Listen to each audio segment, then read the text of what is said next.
Well, good evening, I should say. It's Monday night, Airfix Chill. Hope everyone's well. We've got so many in the chat already. Lots of people signed up to watch us. They must love us on a Monday night, swearing and all, I believe. So, which is all good. Yeah, apparently we've had a bit of a comment that another YouTuber says he doesn't watch my channel anymore or certain people's channels because they swear. I'll let you know, folks, that the reason I let this become a bit more mature is that we're all adults, right? Most of us swear. Most of it is said for effect or comedy effect. But also, I set this channel for mature audiences in the fact of that there are laws in place to protect children. There's the copper rules, which blew up on YouTube 2 years ago. Yeah. And so the algorithm and the technology behind YouTube, if there's swearing involved, they'll know that it's for more of a mature audience. And that's why we do it. We don't just, we're not effing and jeffing all the time, but sometimes to put our point across, we do eff and jeff. And to be fair, a lot of it's in banter and fun, isn't it? That's So, bullshit, but in my videos, if you watch the last video I did about the lifeboat, if you look at the blooper reel at the end, I did swear a bit in that one. But yeah, it's just because we are a bit of we're adult mature audience, and we do swear, especially if you're building certain kits. Yeah. Yeah, exactly. Well, Yeah. We're adults, Moss. I'm not sure we're mature. Yeah, I know. Well, yeah, I get that. But yeah, so if people don't want to watch us because we swear, I do allow swearing because to be fair, it does reiterate a point sometimes, doesn't it? I'm pretty sure that look how successful Clarkson's farm is. When Clarkson was doing the Grand Tour, do you remember watching Top Gear? Never any swearing, but now you watch the Grand Tour and it's on Amazon. They swear a lot more, don't they? It's a different audience, So, but yeah, Julian Hall just says, "Moz, I'm fluent in 3 languages: English, gibberish, and profanity." I think we all are. What I mean? And what's a swear word? You know what I mean? Some people say, "Oh, sugar." It's what's behind it. I'm pretty sure. But yeah, I heard somebody said that a certain YouTuber doesn't watch us because we swear, and I think, well, so be it. If you go down the Battlestar Galactica reboot route, Marson, Yeah. frack and Yeah. Frank. I just love. I've been watching Clarkson's farm. I've been watching Clarkson's farm this week, and then whenever I hear an Irish lady say "feck," feck off, you idiot. I love it. Lisa's brilliant in there. Yeah. But anyway, I just thought I'd mention that, so that if he doesn't want to watch us, that's absolutely fine. I think I have invited him on here a couple of times. He's not come on. Months ago, he never came on. But, if he wants to write things like that in other people's videos on why he doesn't want to watch me. Can I just say to Steve T, to be fair, it was the Northern Lights that are affecting Alex's ability to stick on parts the correct way around. That was the magnetic fields. Yeah. Is that what it was it? Yeah. None of this shit. Yeah. Oops. Hey, you want to hear somebody swear? Just watch me build a pocket Lamborghini. That's enough. You know what I mean? I'm waiting for Nigel to start swearing. I'm waiting for Nigel to start swearing. Anyway, so I was told off once. For calling something god awful. God awful. Taking the Lord's name in vain. Blasphemy, John. It was blasphemy, yeah, but it was. I never used the Lord's name in vain. No, definitely not. Anyway, folks, question and answer tonight, really. On discussion, we're going to talk about workbenches, really. What did you start off with? What have you got now? What's improved over the years of your workbench? For me, I've done a video on my workbench. If you want to go back and watch it, my workbench is my sacred space. For me, busy day, long day, lots going on. There's nothing better to come back to my workbench, my little altar, and sniff glue, and lacquer paints, and and see Northern Lights, at my bench. You know what I mean? It's but seriously, no, I've my workbench is not perfect. It really isn't. Like Hobby's own or their compartments. The problem is that where the bench is and the table, the drawers are there, and when you pull out a drawer, you've got to move stuff because you're building. I need it higher. That's what I need it a bit higher. But that's something I've got to deal with in myself. I label up everything, so every drawer's got a label on it. I have my paints in random order, so I spend most of my time looking for paints. But other than that, if I see a little gizmo when I go to a model show in my workbench, I do. The latest thing I bought was one of those lights. I can't remember what the company's called now. Jonathan Mock has got a pair of them. I think Nigel's got one of these big lights as well. It's holding up my board here, so I can't show you it. Which I stole from him. I stole it, ran out of the office with it on Wednesday. But yeah, that's the only real new thing I've got is my overhead lamp. Beautiful thing. But yeah, so any questions about modelling benches or techniques or anything, just put them in the chat and we'll try to answer. Luke, you've got a nice setup, haven't you? Sorry? I think before we start, Moss, I think I should just say I think it's terrible that you're promoting both theft and solvent abuse. Yeah. Another reason not to watch us. Yeah. Not for kids. NSFW. Yeah. Fair enough, Jared. So what's your little workbench like then, Luke? You've got a nice little setup in office, haven't you, out of the way? Yeah. I mean, I'm very lucky, I think, because firstly, I have the space. Yeah. And secondly, like, this wasn't all done overnight. Do you know what I mean? This is probably 10, 11 years of quite significant investment to get it to where it is. But I don't go to the pub. I don't smoke anymore. I don't have kids.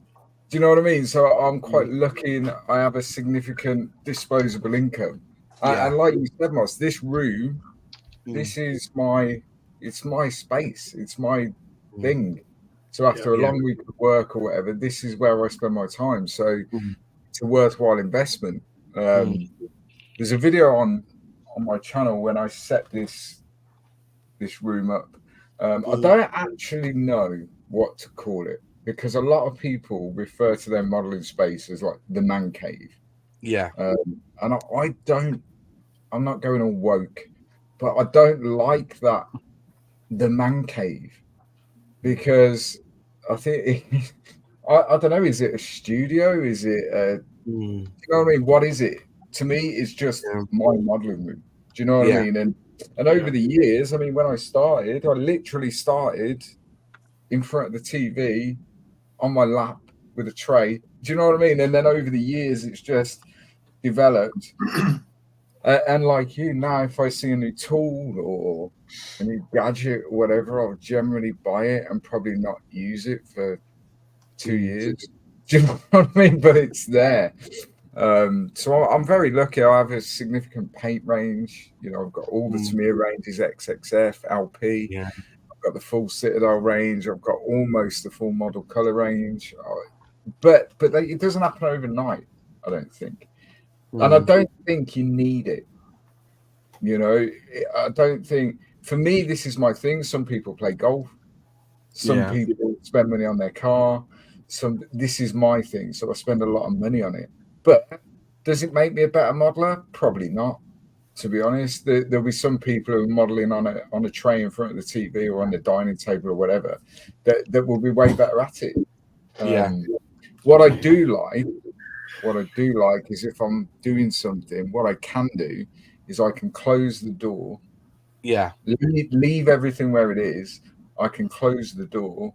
And then if I'm going to do my 4 shifts on or whatever, when I come back on my first rest day, it's exactly as I left it. I don't need to clear it away because I'm on the dining table or whatever. I can leave as is and come back to it, and I know exactly where I'm at. And then over the years, you end up spending many, like lamps. You were talking about lamps. I've got the Daylight Company overhead lamps. Yeah. You know, and I've got 4 of those now. But I didn't go out and spend 450 quid on lamps. You know, I bought one, liked it, and then maybe 6 months later, I got another one for the spray booth. And I started off with a Chinese compressor that most people have used at some point. Now I've got a nice Sparmax one and a Bench Vent 2000 or whatever. But you just build up to it, you know. It's unless you are significantly wealthy. I don't think many people are in a position where they can go out and buy the best of equipment all in one go. I don't think people can do that. It's all insured as well. It's an additional thing on the house insurance. So that's the one. Yeah. This is the craft light. This is what Jonathan Mock recommended them on his channel. So me being me, got the credit card out and bought one straight away. We've got 2, one either side. I've only got the one which I pull down, and I attach a camera to it as well, so it's like it's beaming on the light.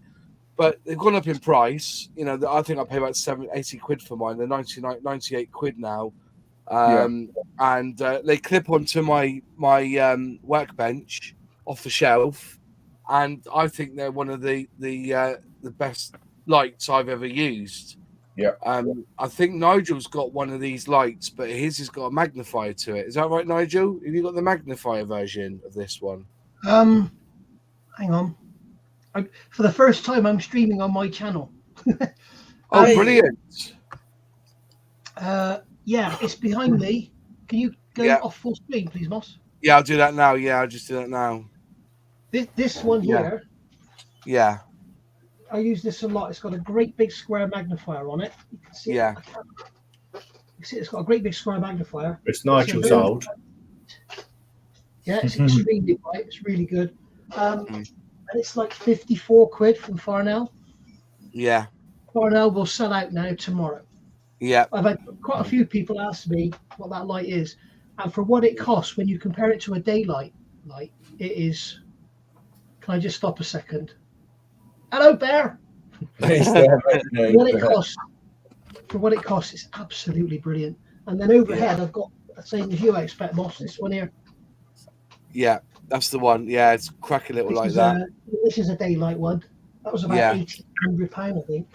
Because the daylight ones, as people don't know, the higher the lumen, so I think it's like anything like 6,000 K is pure white. Anything, and so they have it cold light and warm light. So if it's warm light, I think it's like 1K to 3K, I think it is, if I'm right. Then if it goes up to like the 4 to 6K, it becomes very like daylight white. I'm not sure what the K is, but on the ones I've got on the top, so they look pretty much exactly the same as that one you just shown us. These are from the Daylight Company, but they're adjustable. So you've got on, off, and then you've got up and down, so you can get the intensity of the light. Yeah, which works pretty well, and it will go, like you say, from like a warm light almost to almost like an ice cold white light, you know. That's it. I call my room the den. Took me years, and modelling takes the hit in real estate. It does, yeah. It's like I don't put any of my models around the house because it's my effing job to dust them, according to She Who Must Be Obeyed. You know what I mean? So I don't. I basically box them up and they go back up in the attic. But yeah, the daylight LEDs are fantastic. So if you can get a daylight one, look at the lumen. Oh yeah, Kelvin it's called. Sorry, 2,700 Kelvin is typically home incandescent bulb, and 500-600K is daylight. So yeah, so the higher the Kelvin, the whiter it will be. So my modelling room seems so high, it's almost modelling in the dark. I tried a light on the stand, but it was crap. The good ones are too expensive for me. But you know, once you buy these things, they're there for life. You know, they don't really break. Can I just put in there, sorry, Ross? If Steve T's in the UK, go and look on Farnell and look for this sort of lamp here, okay, with a magnifier. I often use it just as a lamp. You know, it's so bright, and it's like I say, it's about 54, it might be £57. But compared to a daylight lamp, and I've had this probably 3-4 years. Yeah. I've had daylight lamps. I've had a couple of daylight lamps, and they always snap here. They always snap off on the neck. Right. I don't know if the I mean, thinner. Remember? The one above me now, the one above my bench now, let's bring it down. This one. So that one, I've had that for 8 years, and it's pretty much used every day. Some days it'll be on for like 12, 14 hours maybe. Yeah. And it's never missed a beat ever. So I think I paid like 95 quid for it 8 years ago. So I appreciate 95 quid in one go is a big chunk of money for some people, but if it's lasted me 8 years, yeah, do you know what I mean? That's good value, I think. 30 pence a day. Yeah, it's good value. I think what I'm talking about are these magnifier ones, Luke. And for me, the daylight ones, I've had 2 or 3, and they've always broken there. They split the plastic open around the lamp, and then it just falls apart. I think this is the one, Nigel, you're on about. Let me just bring up my screen. I looked up. Is that the one there, Nigel? No. It's on that one.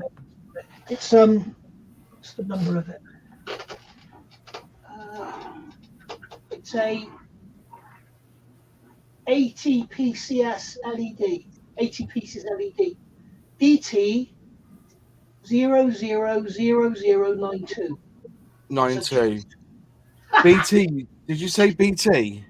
DT Delta Tango. Yeah. 4 zeros. 1, 2, 3, Yeah. 4, 9, 2. Duratool. It sounds a bit wrong, that doesn't it? That's the one. That's it. Look at that. Bloody hell, it's £35.40 now.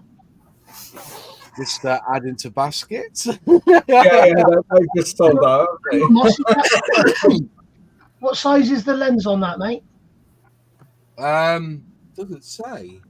Is it? It's 108 by 174 acrylic lens, 3D dioptry. I don't understand why it would suddenly be £20 cheaper when everything else is £20 more. Yeah. 170 by 100.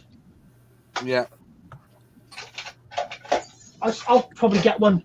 I'll get one as well. That's a spare because that. Yeah, that's a £35.40. That's mental. good money, that, isn't it?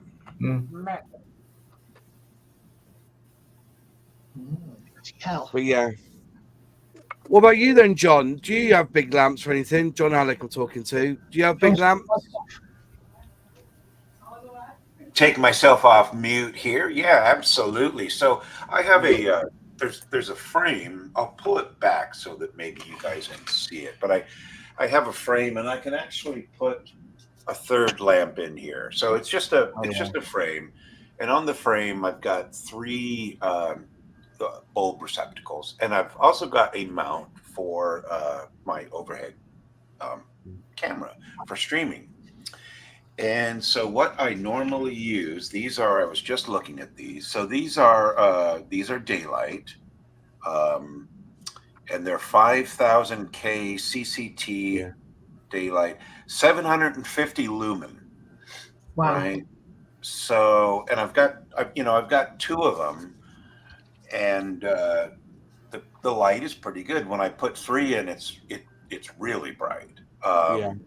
And then I've also got so right now what's lighting me up is I've got 2 sort of those Pixar lamps, and I've got them right here, so I'm holding on to them.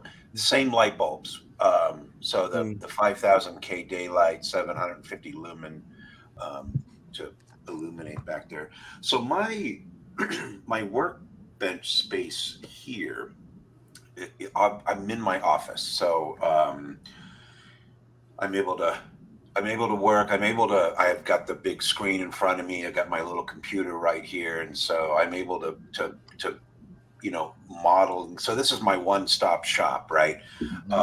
My bench is basically this A3 mat, right? So I built this little frame so that it'll give me some space in between it.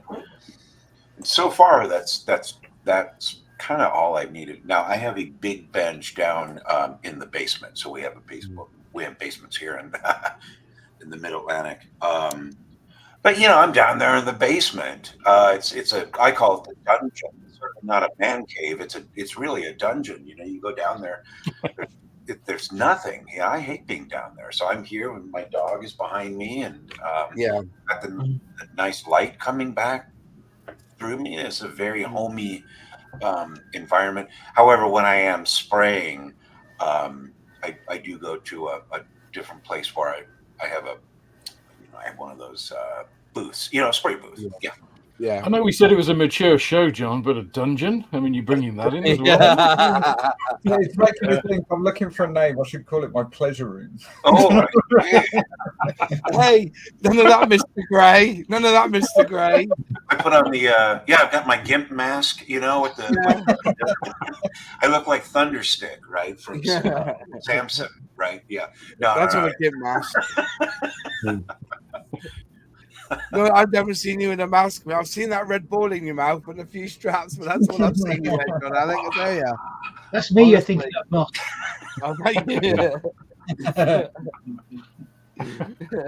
We're going to mention nothing. Sticks and I stones, just bought that lamp, Nigel. So 42 quid, free post. Well, it was £35.40. Then they had the VAT at £7.08.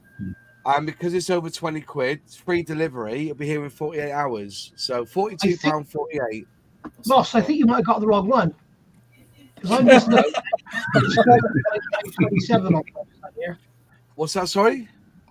It's £45.27 on the website here. They must have gone up in price then.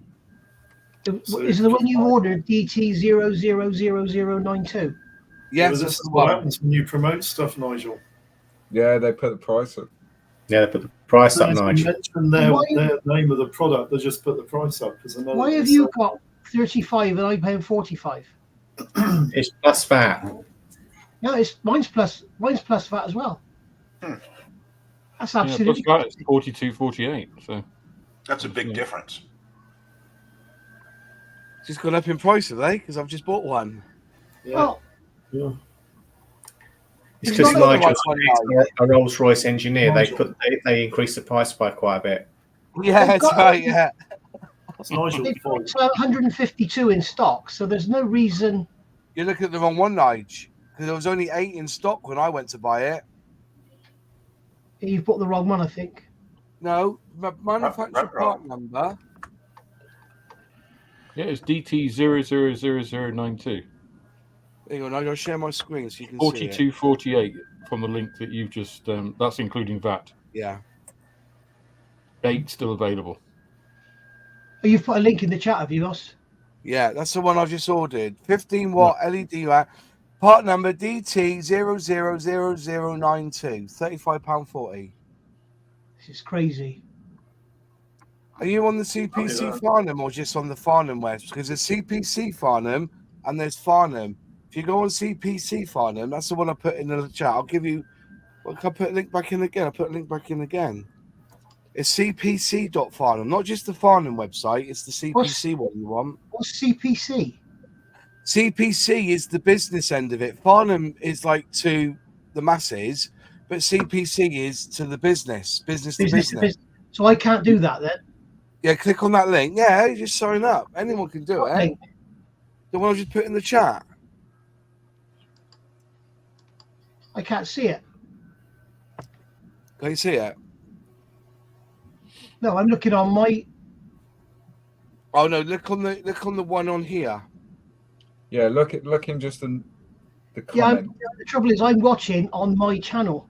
Oh, I see. Right, okay. And I Let can't me go come to your back channel, to you. Nigel, and I'll put it in there, shall I? I can't come back to you now. That's mental. But if I can't buy from there because I'm not a business, then it doesn't matter, does it? No. You can buy from CPC Farnham for Anyone that. can, yeah. It's just you just sign up. I signed up. I'm not a business. I was buying stuff to use for business, but I didn't. I'm not actually. I don't. But yeah, So where have you put the link, Moss? I've put it in your chat. Hang on, let me just get on here a minute. Nigel's modelling bench. There you Put go. it in my private chat, are you? No, I do want to email it to you. Will that be easier? Yeah, email it to me, please. If you put it in the chat, those 8 will be gone in 2 minutes. All right, okay. I'll leave it. I'll email it to you now. Sorry about this, guys. Yeah. Yeah, that's what it is. Yeah, see, you look at CPC Farnham is a different website. Farnham is the one that is like forward facing to consumers. Right. If you go to CPC Farnham, that's the actual website that businesses buy from to sell on. If you know what I mean. Yeah. So that's why they probably it's an extra 10 or more to the. Put the link in your chat, Nigel. Yeah. I've got it now. Not used to it. I've got the link off my YouTube. Yeah. Basket. So that should help you, mate. It's just cheaper to buy it from there. Just a tip for anyone. CPC Farnham even sell Airfix kits. Do they? They do, yeah. Moss, is there a CFAX link for Nigel? No, it's an Oracle link. Can you fax? Can you write it down on a postcard and send it to me, please? Or send it by pigeon. Yeah. Darren's just said in the chat they're now out of stock. Out of stock. Yeah, he had the page up, but it's not going. It's going to take 10.5 minutes to come back round, isn't it? Yeah. Everybody I just bought one. I just bought 8, Nigel. I'll sell you. Yeah. I think Celtic West bought 3. Yeah, Celtic West bought 3. Yeah. Yeah, so if you buy 3 plus or more, they go down to 32 quid each. I'm having to register the my account now. Oh, it's easy done. Anyways, yeah, so anyway, a magnifying lamp from, as I said, don't go to Farno. If you know what you're looking for, go to CPC Farno, because that's like business to business. That's the difference. The Farno, the website, is for consumables. So, no, I've got a friend who's an electrician. He told me about that. So, yeah. Anyways, there's 8 in stock. What they'll do is they'll probably have like a limited number, and then what they'll take from the Farno site and put them back on the CPC Farno site, you know? But yeah. Anyways, right. John Parker, have you got a workbench at all, or are you just working? I used to have a workbench. Yeah, then you got married, have kids. It was a bit of a clever item, really, because it became surplus to requirements because it's an old computer desk. Yeah. But I used to use a slide and draw to put all my paints on that I was still working stuff on, you know. So it was never put away, but it was tucked away.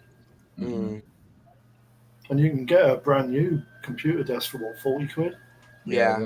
Not much. Mine are office desks. Mine, these ones here, these are office desks. So they're quite wide, and they got their little holes for your cables and stuff. Yeah. And I see them all the time from bankrupt stock, where, and the best thing is, because they're that sort of height, for instance, if you want a set of drawers, you just buy a set and they just wheel in and out. That's what I like about them. So I saw someone once, I can't remember where I saw it, and what they'd done, they got an old wardrobe. And what they'd done, so as you were saying, John, with like a computer desk where you've got that sliding drawer or bench worktop or whatever. Where the keyboard goes. Yeah. And they constructed inside a wardrobe. So they had a shelf which had their desktop on. Then they had an actual bench top, if you like, which was essentially a shelf. And then underneath that, they had a slide out where they could keep their paints and tools and everything, because they were limited on space, essentially. Yeah, that's right. And then when they'd finished for the day, they'd slide the shelf back into the wardrobe, close the wardrobe doors, and it looks like a wardrobe. Yeah. So it was an ingenious idea, really. Yeah. Yeah, that would work quite well. It's funny what you mentioned before, Luke, about the tea tray on your lap. Mm-hmm. When I was a teenager, I used to watch telly and build at the same time with a tea tray on. Sure. Yeah, it's exactly how I started, because I didn't do it, as I've said before, I didn't do it as a child. So when I bought my first kit, which was what, I don't know, 12 years ago, 11 years ago, I literally sat in front of the TV with a tray and built it and painted it and everything on that tray. And I didn't do a very good job of it, but you know, that's where it all started. CPC used to stand for Combined Precision. I get all that, but no, Farnell is more the front end because like all the electricians use CPC.Farnell because it's cheaper. We've seen that now. The lamp was 40 odd quid on the Farnell site, but on the CPC Farnell site, it was a tenner cheaper almost. So they got the wrong way round, mate. But I just got told about it. That's where I get my bits from. So. That's mental because the only way I heard of Farnell was when I used to buy for a company I worked at. I used to buy engineering supplies, and I'd never even heard of CPC Farnell. I used to spend £1,000 there. You got me a mint. Yeah, that's the way to do it. There was someone asking in the chat, Moss, about magnifiers and what people use. Yeah, where's that to? Let's go back up. Going back up, can't see it now. Kid on the floor. My computer desks. I think it was Graham. Oh, Graham. Yeah, I'm going back up now. We talked about nothing else for about 10 minutes, didn't we? Yeah, it was a while back. So he was asking, I think, pretty much about those. Yeah, those magnifiers. Personally, I can't get on with those. But it matters. No, I don't get on with them very well. I mean, just go on and you can. Yeah, James has got one. Yeah, here we go. We're all going to turn into Joe 90s now. Here we go. It's the sexy dogs crew. Yeah. Yeah. I couldn't get on without these now. If I'm modeling, I've got these. I got one of these, so it's right in front of me. They're handy for the floor, looking for the stuff on the floor. Carpet stuff. What's that? I don't know why supermodels don't wear those on stage. They're so becoming. Yeah. They're wearing the wacky stuff now on stage. Rated those on, wouldn't they? Yeah. The thing is, though, lad, is that I don't wear those ones because I find them heavy on my head. I put them on as like I'm being pulled down to the desk. So I rather use one of these. This one I use on. You know, this is an old thingy jobby. Old filament thing.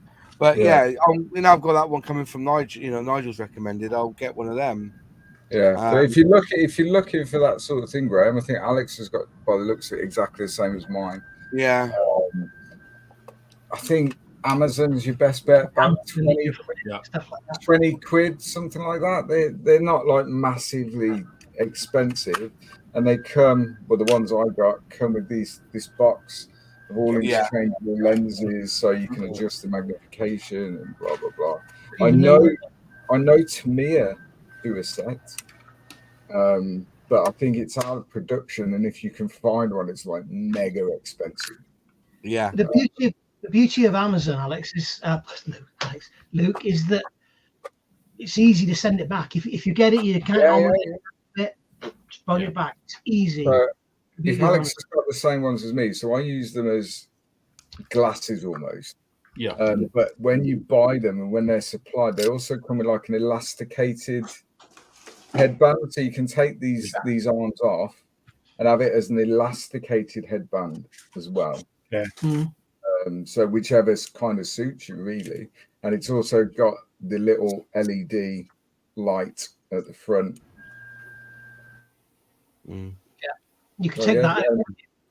Yeah, there's two versions. There's one which has a rechargeable battery and one which has batteries that you can put in. So if you're not using the light, you can get the battery version, take those out, or don't put any in, and it's a bit lighter.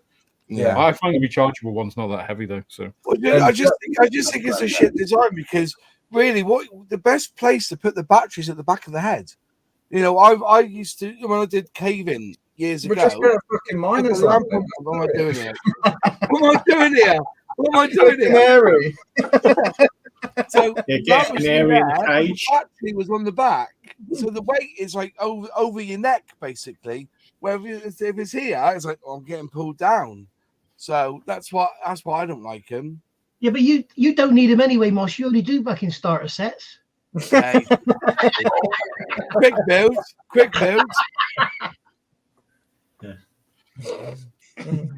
Just joking. I know you love mini art. Yeah, mini art. Yeah. And poker. Yeah. Miner's helmet is a warm light though. Yeah. Yeah. Bill Drat says I have the same as Luke. I removed the battery. Yeah. So yeah. Celtic West. I like full headband type. I'm used to welding masks. Yeah, you know. So, but yeah, a lot of people saying there, Luke, I took the light off as it's the most weight. So, but yeah, I think those sort of. There's another gadget, isn't it? But so I just think I wish they designed them so the light was here and the battery pack was at the back. If I see one of them, I might use it. But other than that, no. Don't even know what I've done with mine. Mine's around here somewhere, hanging up. I mean, I must admit, I use them all the time. I can't get on with them.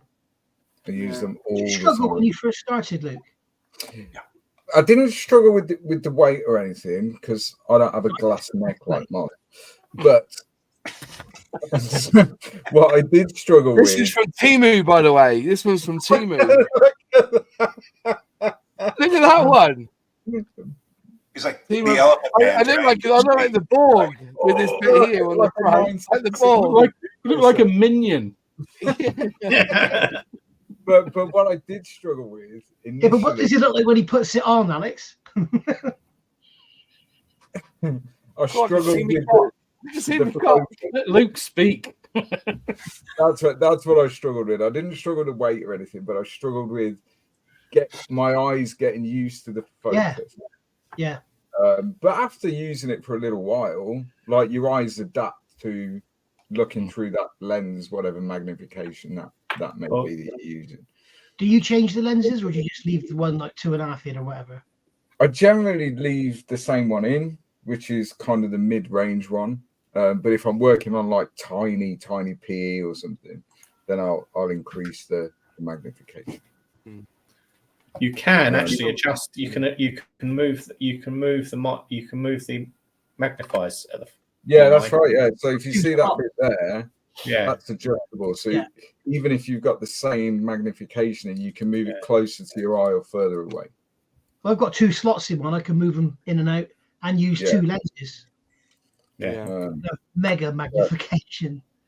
I mean, you could spend hundreds of pounds on these things, couldn't you? Because there's those dentist ones, isn't it? Yeah, there's lots of industries and lots of professions that wear magnifiers to do their job. Yeah, dentists, but for what we do, I think for 20 quid, and I've had those for about 5 years, and they do what I need them to do. I got this off Temu for £5.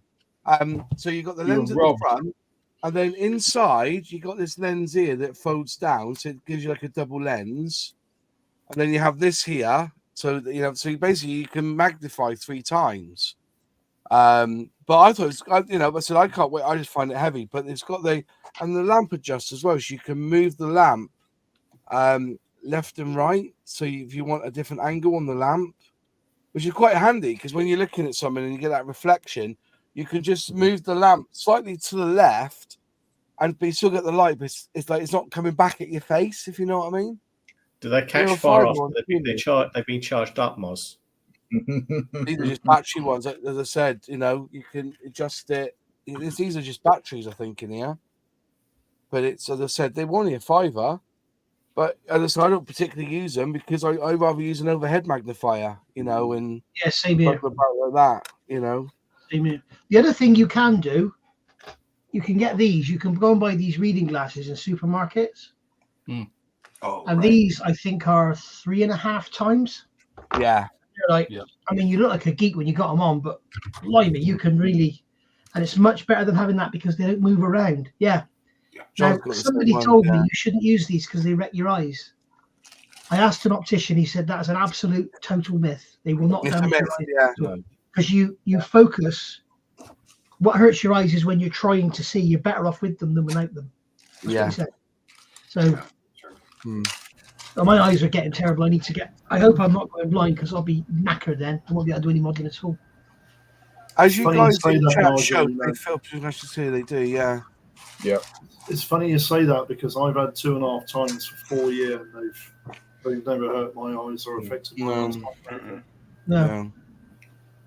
And I use them all the time. Yeah. Well, these I think these are 2.5 or 2.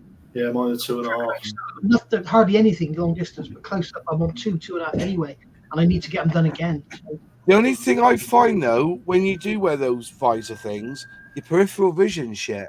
Sometimes you're looking at it and you realise that, oh, hang on a minute, I'm not close enough to. When I was doing the rigging on one of my boats, I was there, and in the end, I was just going to say, you're not. I must be close now. You can't go like that. Away, like, you know, like watching bloody tennis. Yeah. I hate it when my wife walks in. I look at her and she bursts out laughing. You're like, Mr. Magoo. I find that insult because I'm black. LOL. Those Coke, we call them Coke bottle glasses. Yeah, real thick. Yeah. John, while I think of it, what happened to you last week, mate? You just suddenly disappeared. Disappeared. Last week. What do you mean? No, John Alec. John. John Alec. Sorry. Yeah. Did you remember what happened? No, I'm sorry. What happened? He got arrested by the feds and he's been in custody all week. No, we were chatting away and like, bang, you were gone. You were gone. Down in the dungeon. Oh yeah.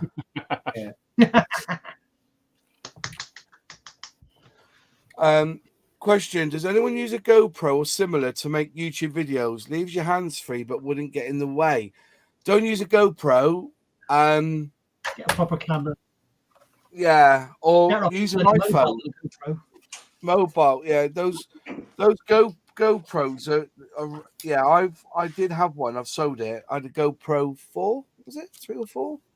Didn't get on with it. I'd rather use an iPhone because you get the screen as well. You know, when you're watching the iPhone, you get the screen. Or if you use a normal digital camera, you've got a screen. If you can tilt the screen, have a look through the screen.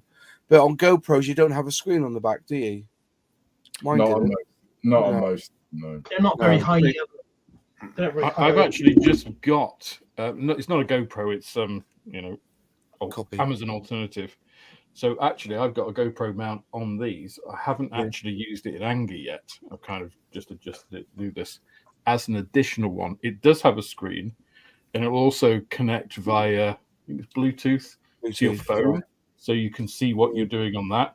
So just as a kind of a modeler's eye view, B-roll footage basically that I can use. So I'm trying it out. I don't know whether it will work. It's 1080p, so we'll see.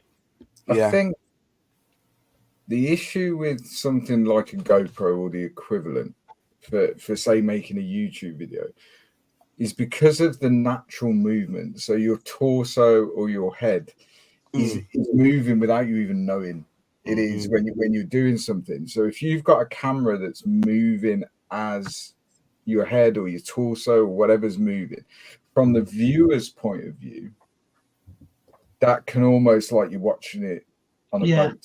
Do you know what I mean? You've got a lot of movement in the camera, whereas if you have a fixed camera, whether that be an iPhone, a proper DSLR or whatever you've got, you can move the subject to the camera rather than have this lateral movement in the camera, which from a viewer's point of view could make it quite a difficult watch, if that makes sense.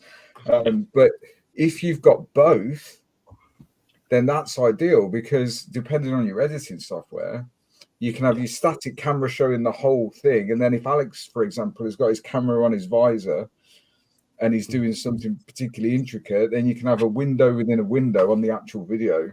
Yeah. And showing it like real up close, and showing the intricacies of what you're working on, which would be a good idea.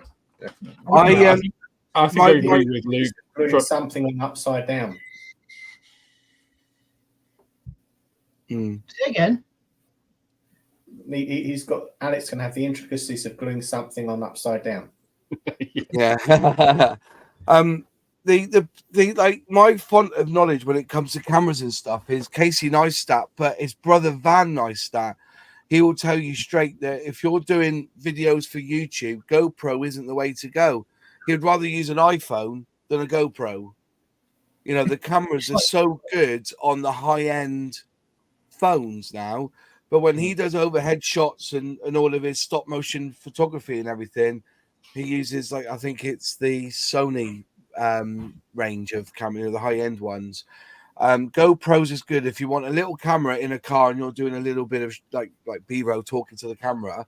It's fine, because actually a GoPro will be better because it does have the space on, you know, it's designed so that you don't get the vibration. It films it without the vibration. That's the idea. But honestly, I wouldn't use, if you want seriously to start filming your builds, buy the best iPhone or Samsung phone that you can, higher end that you can, and then you're not just that phone. Then it can be used for everything. Uploading. There's another thing, you know, with GoPros you can't upload direct to YouTube, whereas on a camera like this, you're straight up there, aren't you? You know, you're straight into all my videos get uploaded on this. Yeah, I think it really depends on. So I don't know whether we've strayed from the question about whether, you know, you can use it or whether it's the thing to use. It's certainly not like if you've got to buy a camera to do videos, it's not a GoPro. Yeah. If you want to do something different, like I say, I'm doing it to experiment to see, is it going to be good to have the odd cut-in shot of, you know, how I'm actually doing it or seeing it if I want to show something particular. But that's going to be, I don't know, maybe 5% of the video. Most of it, I'm going to use my DSLR overhead. Exactly. I know people who've got Logitech as well. I got a Logitech here looking at me, which is absolutely fine for this. It's like Moss said, if you're the sort of person who's doing glasses or showing t-shirts or clothes or whatever, absolutely fine. Yeah. If you're doing modeling, I mean, there's a dog biscuit. Look at the detail on there, eh? It's awful. Yeah, I know. Yeah. Yeah, you just got to think about what kind of thing do you want to do. Yeah, I mean, webcams, even good quality webcams, like you say, nice. So I've got the one that is face the camera now. That's a Logitech Stream Cam. I've also got the C920, I think it's called, which is like a bench cam for when I'm in Hangouts and stuff. Yeah. They're great for this, but to be filming a build, you lose so much. They haven't got the clarity, and they're autofocus and stuff. By the time it's caught up, you're doing something else. So I use an old iPhone, because obviously most people upgrade every 18 months or whatever. It's an old iPhone, and then this is from Amazon, I think. And it's just a weighted base. You can tilt it with an extendable arm and a phone bracket on it. That's it. And you can do all sorts of angles and whatever. Regarding the GoPro, like I said, I think, as like Alex said, if you're wearing a GoPro and you're doing like a cutting shot, in addition to the recording of your video, I think that could work. But as a standalone thing, I think there's too much movement. I'll tell you something that does work, and I had some comments, very, very positive comments. I was trying to put that canopy frame on the Lancaster, the border Lancaster, and I could not show it on the camera because I couldn't put the fuselage on its side, and from the top you couldn't see anything. So I just got my little stand, put my iPhone in it, and put the camera behind the model, so it was like looking at my chest. And the comments, do you remember that, James? And the comments I got, that was amazing, fantastic bit of filming. Maybe I should do that again, you know? Yeah. They absolutely loved it. It was difficult for me to do. I had to work over, because I couldn't have the camera here. I had to have the camera behind looking at me, and I was working backwards. So going on now from this, let's go on to about spray booth, because I know spray booth is one of the things. I manufactured my own.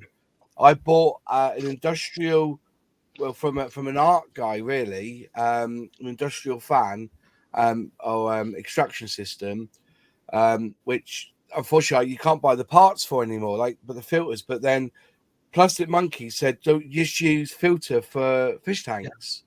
So I bought a roller of this filter, and exactly the same. It is exactly the same. So I use that now. But I did mine.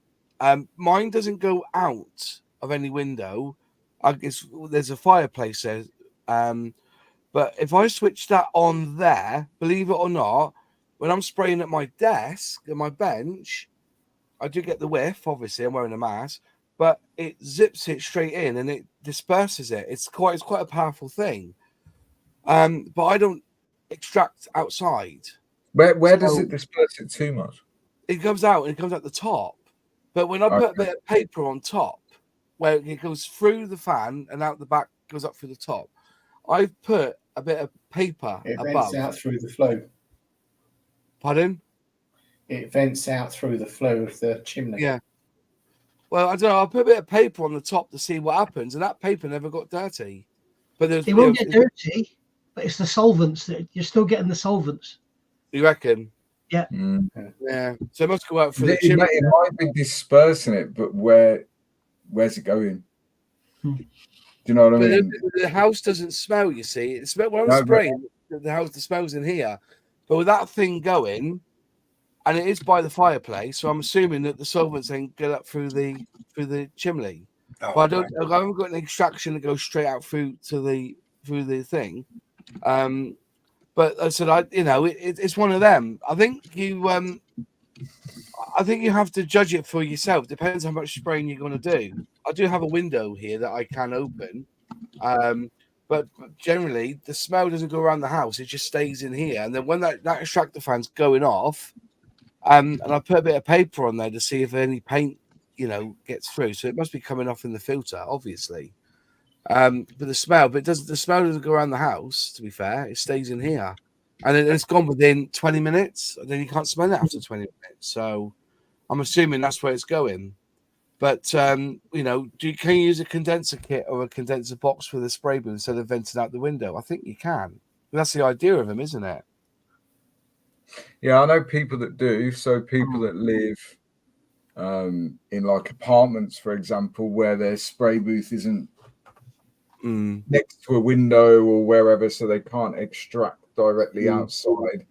So what they'll use is like a condenser box or the same sort of thing you'd attach to an indoor dryer if it's not a condenser dryer, and then they put an extraction tube on that, fill the box, and then clean the box. Clean the box. I'll have to get one of those water ones to try them out and see how they work. But the trouble is, I spray on my bench. I don't spray in my booth anymore. I spray on my bench a lot of the time. I know it's bad, but I don't see a lot of paint going everywhere around in this room. I think that's quite a good. It is an industrial one. I've seen those. To anybody who's thinking of buying a booth, that is the best value money on the market, I think. That doesn't go out through. That doesn't vent though, does it? That doesn't get vented. That's how. That's one of those all-in-one ones, isn't it? Condensers. That goes out the window. Yeah, it does go out the window, does it? It goes out the window, but it's got a double fan in it. It's huge. I mean, it's you can. I mean, you'd almost get a Lancaster fuselage in there. I think 32nd scale. Yeah, it's big. It's got that big area, and with that on full blast, I can't smell a thing. The only time I smell anything, I've been using clear coat lately, and I'm having to. So I can't be in the booth. I have to be here, and I am seeing some coming up. So I need to get myself a better mask. But for painting, you can't smell a thing. And I just want to say one thing to anybody who's thinking of making their own. Please don't go and buy a bathroom fan. Yeah, that's right. Yeah, because these motors in these have sealed brushes. Bathroom fans don't, and if you're spraying solvents through there and you get a spark, you could end up with quite a nasty fire. You've got moving air, solvents, and sparks. That's the three things you really don't want.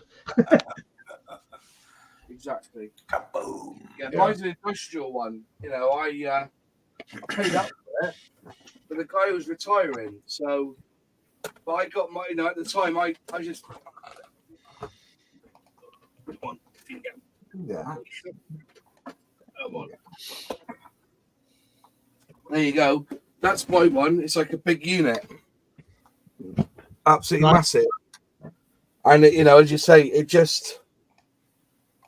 But that's the one I use. He had it hung up. You can hang them up on the side of the thing, but they're supposed to be one of the best ones, but they don't make them anymore.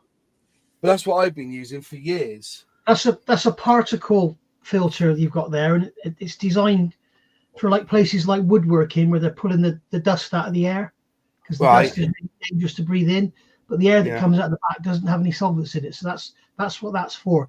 You're pumping all those solvents back into the room, boss. Am I? Right. Yeah, you need to pump it out. Okay. Well, he said to me because he was an artist, but he used to use a lot of spray cans in his work because he was a metal artist. Yeah, but lots of people don't use anything, Yeah, he's probably off his head on solvents. No, he was a good lad. He was retiring. But no, and he said that's what he was using for that. But as I get that, but maybe, I have to think about it a little bit more. But I've got the chimney behind, so I could easily just attach it to, there's like a pipe. Because we don't use it anymore as a chill, obviously, because it's blocked up. So my spray boot's in front of it. But it has been lined by metal. So maybe I could just put the pipe up and it will go out through the chimney. That's another idea. Why don't you cut a hole in the panel that's blocking off the chimney and actually mount that in the hole, and then everything's going up the chimney? Then the problem is that the chimney's too low. If you think about it, the chimney's you up get these quite pipes low. that drop. Obviously, there's some of those. There's got to be a way around it. Extractors. Get a flexible bench. pipe on them. Get a bench with a steel mesh in the base, and make a wood box that ducks down to that, so it's sucking down. Yeah, I could do that. Have a look. That's what we used to use. About it anyway, yeah. That's now. Right, next question. This is a good one. What is the favourite can't do without tool for the panel? I'll cut him out. Good point, Leslie, actually. Yeah. Cut him out for me. You try and cut onto a bit of wood, onto anything, ping. With the cutting mat, you've got that little bit of bend, and when you're cutting into it, or you I think the cutting mat is the one thing for decals, everything. It's cool. When I first started doing it, I didn't have a cutting mat. I used to have like a pack of the Daily Mirror newspapers, some newspapers that had the caravan holiday voucher taken out of it. That's what we used to have. And then these cutter mats came along, and I think the one thing I use more than anything on my workbench is my cutter mat. If I get paint on it, I can wipe it off with some thinners. Things don't really slide off it. There's a protection there. If I want to cut something, I've got that resistance, and I've got a little bit of play. I think that's the one thing I would miss more than anything if I was starting again now would be my cutting mat. Yeah. Your turn. If I got your turn. Probably Anyone most else ones Nigel suggested. Yeah. I'd say these single edge snippers. Yes. Yeah. I don't like them. And what David said, a some set of good scalpel handles and high quality scalpel blades. Yeah. Yeah, for me it's my Swan Morton number 3 handle 10A blades. If I couldn't use that and I had to use craft knives, I would quit the hobby.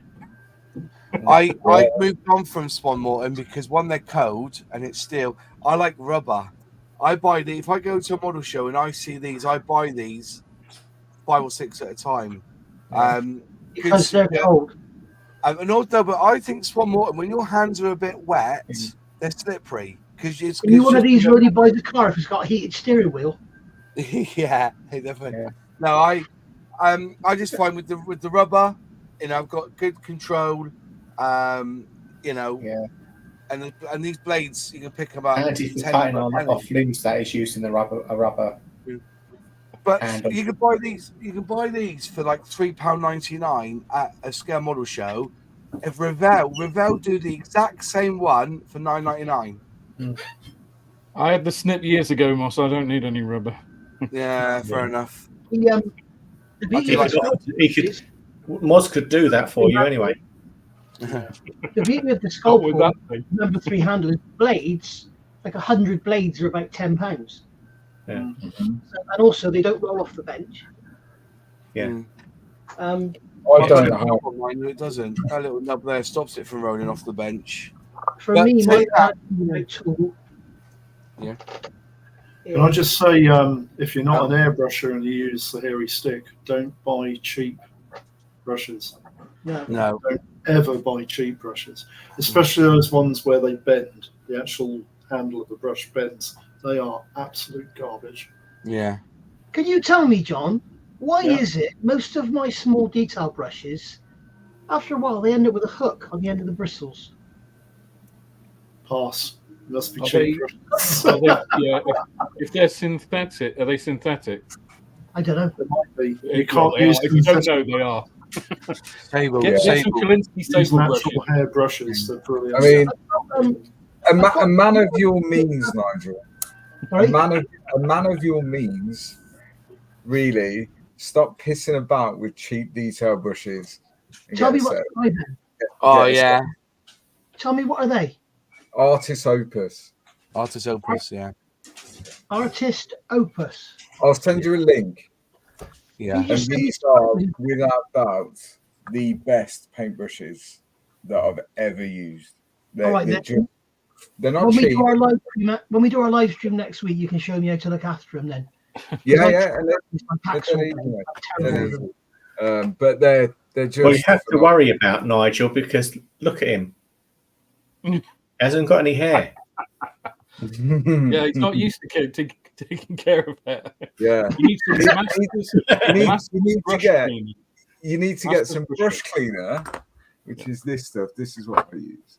So I use the Masters brush. Yeah, cleaner. Masters brush soap is fantastic. And also, I just washed my brushes. I've trimmed it now, but when I had a big beard oil for, proper, not synthetic doesn't work, but beard oil on quality paintbrushes works fantastic. So you clean your brush, little drop of beard oil, it conditions the hair of the paintbrush, leave it overnight, it maintains the shape, maintains the point, everything.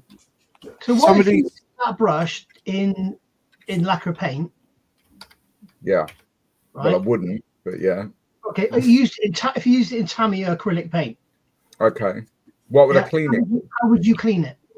I would clean it with initially IPA, Right.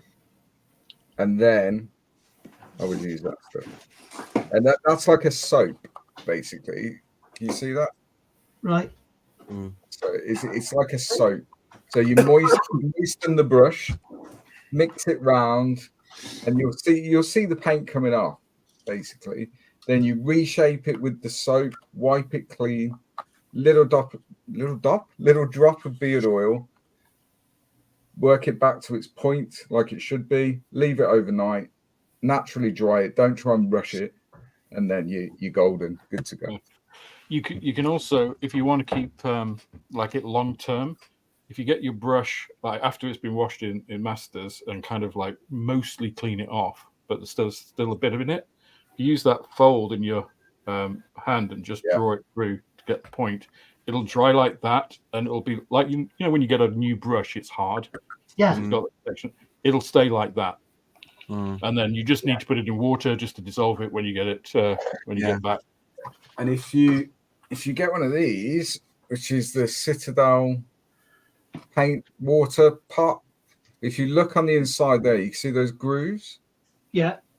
In the plastic. So what you do is you'll get your brush once you've cleaned it, like Alex said, and he's shaping it on his hand. So you get your brush, and it's going to be difficult to show on camera. But if you get your brush and you run it into that groove, and as you draw it up, it will naturally shape it back to a point. You need a GoPro, Luke. Yeah. Mounted to my head, so I can show it. Masters brush cleaner Masters brush cleaner is the stuff to have. Yeah.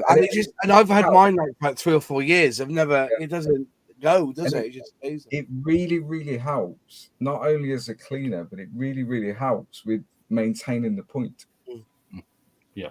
I've got a Calibri here. It's a 10.0. So I'm assuming that's Sable, is it? Kalinsky Sable. Kalinsky would be Sable. Calibri is. Okay. Yeah. But yeah, for me, I mean, there are other manufacturers out there. A lot of people swear by Winsor and Newton Series 7, that sort of stuff. I've used those, but for me, Artis Opus, you're gonna have to go a long way to beat them. Yeah, they'll be Kalinsky, they'll be really good brushes too. Yeah, they'll be Kalinsky, will they? Yeah. Really? Because I got into them because of James from LPJ Models, because he swears by them as well. So I bought a load, but also you can buy them readily at Hobbycraft, Kalinsky Sable brushes. So I tend to go in and get my brushes from there, But you're looking at £5-6 a brush still. Oh yeah, I mean Artis Opus are a bit more than that, but Rosemary and Co. They're art suppliers, I believe. That's their sort of main core business, isn't it, artists? But what you can do is with Rosemary and Co. I believe is if you go onto their website, you can select different size brushes, different types of brushes, and basically build your own brush set, basically. And they will send that out to you, so you can build a brush set for exactly what you want it to do. What sort of money are you looking at for that, Luke? For those 4 brushes, £60. Bloody hell. Anyways, moving on. Well, you just rinse them off in thinner and then wipe them along the bristle in a piece of towel and then do your. Because that's what I do, but I don't use the soap and that. But all my brushes, which are Pro Art, I guess they're crap. I mean, generally, if I'm brush painting, I'm using acrylics, like proper acrylics, Monocolor, Citadel, Scale 75, those sort of type paints. So clean it with water, just normal water. Then wipe it off. Then a bit of IPA. I always use IPA. Some people say you should, some people say you shouldn't. Use a little bit of IPA, then the brush soap, then the beard oil, done. And I've had those now for 3 years, and they're still as good as the day that I. So yes, 3 years. Brushes last me about a week. I mean, but it comes down to. I don't know if you can see what's happened to that, Luke. Yeah, that's not good, mate. So if you're cleaning your brushes, Nigel, in solvent, any sort of solvent, like especially harsh ones, yes, I am. That gets into the ferrule, like beyond. If you're putting more than just the tip of the brush in it, it'll go up and it'll start to dissolve the glue that actually holds the brush. That's where you get that sort of spray. That one. Okay. I put them in thinners, give them a good old shake around, and then rub them on a piece of paper. No, that'll kill them. If you want to kill your brushes, don't do that with your Artis Opus brushes. All my brushes are dead. They're all knackered. I can't brush paint to save me life. Yeah, but it's it's a tool, isn't it? A paintbrush is a tool like any other, And if I do a lot of brush painting, so it's worth me investing in the best I can afford. Does that make sense? The same as some people would drop £500 on an airbrush because they're very, very skilled with that airbrush and they can paint 48 scale figures with an airbrush. I can't do that.